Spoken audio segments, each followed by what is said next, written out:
Friends, இன்றைக்கி நம்ம orange பழ தோலை வச்சு பச்சடி எப்படி பண்ணுறதுன்னு பார்க்கலாம். நான் வந்து 2 ஆரஞ்சு பழ தோலை இந்த சைஸ் கட் பண்ணி எடுத்து வச்சுட்டுருக்கேன். அதுக்கப்புறம் ஒரு சின்ன லெமன் சைஸ் புளியை கரைச்சி எடுத்து வச்சுட்டுருக்கேன். அதுக்கப்புறம் என்ன வேறு என்னென்ன பொருட்கள் தேவைன்னா கடுகு, உளுந்து, சீரகம், அதுக்கப்புறம் வெந்தயம், உளுத்தம்பருப்பு, கடலைப்பருப்பு, கருவேப்பிலை, அப்புறம் வந்து 4 காஞ்ச மிளகாய் எடுத்து வச்சுட்டுருக்கேன்.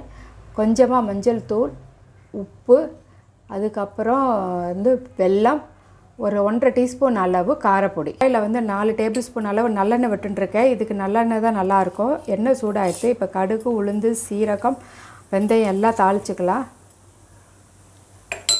அது நல்லா பொரிஞ்சு வரட்டும்.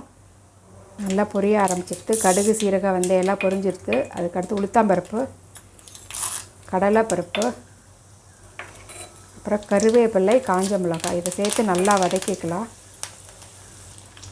இது கூடயே நம்ம கட் பண்ணி எடுத்து வச்சுருக்கிற ஆரஞ்சு பழ தோலையும் சேர்த்து நல்லா வதக்கி எடுத்துப்போம். இது கொஞ்சம் நல்லா வதங்கினா விட்டு தான் நம்ம புளி தண்ணி தான் விடணும். தயிர் சாதத்தோடு சாப்பிட்றதுக்கு ரொம்பவே டேஸ்ட்டாக இருக்கும்.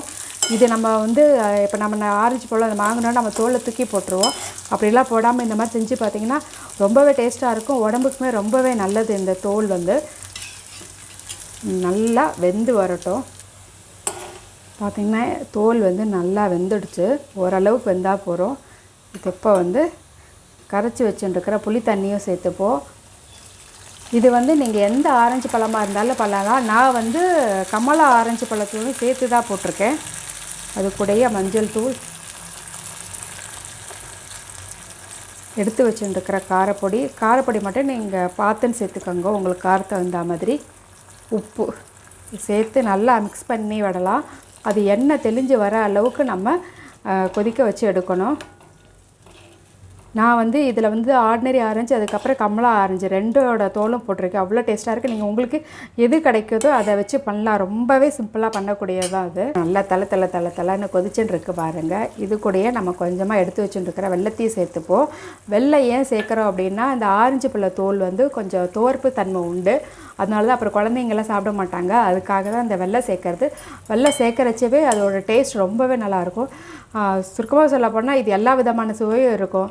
இனிப்பு, புளிப்பு, துவர்ப்பு, கார்ப்பு எல்லா விதமான ஒரு சுவையும் இருக்குது. ஏன்னா வெந்தயமும் சேர்த்துருக்கோம். அதோடய கசப்பு தன்மை எல்லாம் இருக்குது. இது அவ்வளோ நல்லது. நீங்கள் எப்போ இந்த மாதிரி ஆரஞ்சு பழம் வாங்கினாலும் தூக்கி மட்டும் போட்டுறாதீங்க. அது நல்லா அலம்பிட்டு க்ளீன் பண்ணிவிட்டு இந்த மாதிரி பச்சடி செஞ்சு வச்சுக்கோங்க. அவ்வளோ நல்லாயிருக்கும். உங்களுக்கு சப்பாத்தி கூட சாப்பிட்லாம். நான் வந்து சப்பாத்திலேயே தொட்டு சாப்பிடுவேன்.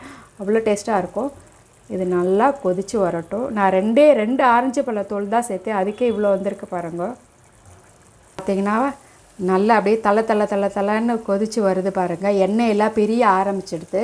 இது ஃபுல் அண்ட் ஃபுல் வந்து நீங்கள் நல்லெண்ணெயிலே பண்ணுங்கள், மற்ற எண்ணெயில் பண்ணாதீங்க. ஏன்னா டேஸ்ட் வந்து நல்லா இருக்காது. அதுக்காக தான் சொல்கிறேன். இப்போ நம்ம ஸ்டவ் ஆஃப் பண்ணி இறக்கிக்கலாம். சூப்பரான பச்சடி ரெடியாக எடுத்துங்க. ஆரஞ்சு பழ தோல் பச்சடி ரெடியாகிடுச்சு. இது ரொம்ப நல்லாயிருக்கும். நீங்களும் செஞ்சு பாருங்கள்.